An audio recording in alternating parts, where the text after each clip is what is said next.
সুপ্রিয় দর্শক, আজকে ফৌজদারি কার্যবিধি আইন থেকে গ্রেফতার পরোয়ানা সম্পর্কে বলবো। তো গ্রেফতারি পরোয়ানা কি?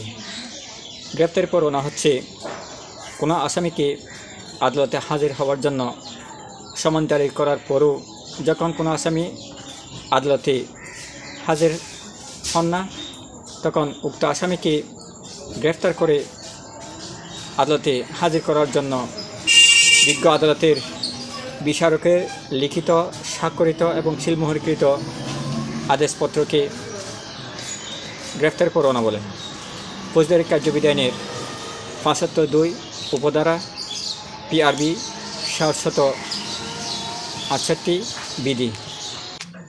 কোনো আসামির বিরুদ্ধে যখন গ্রেফতারি পরোয়ানা জারি হয়, তখন উক্ত আসামি ভয়ে পলাতক থাকে, আত্মগোপন করে, আদালতে হাজির হয় না, যার কারণে অপরাধের আরও সমস্যা বেড়ে যায়। তো যার বিরুদ্ধে গ্রেফতার পরোয়ানা জারি হবে তাকে অবশ্যই আদালতকে সম্মান করে আদালতে আত্মসমর্পণ করতে হবে।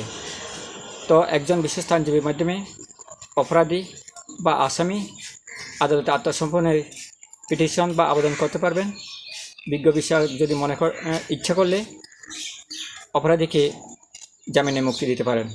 আর যদি অপরাধ গুরুতর মনে করেন, তখন বিজ্ঞ বিচারক কারাগারে প্রেরণ করবে। পরবর্তীতে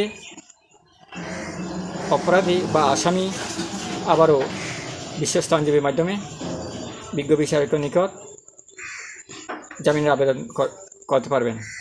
বিজ্ঞ বিচারক তাকে ইচ্ছা করলে জামিনে মুক্তি দিতে পারেন।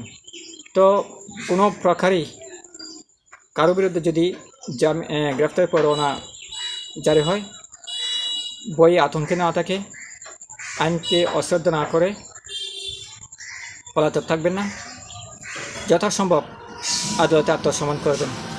তো আপনারা যতই পলাতক থাকবেন ততই সমস্যা বেড়ে যাবে।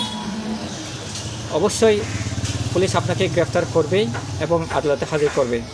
তো এসব না করে আদালতে গ্রেফতার পরোয়ানা পত্র পাওয়ার পরেই আপনারা আদালতে আত্মসমর্পণ করার চেষ্টা করুন।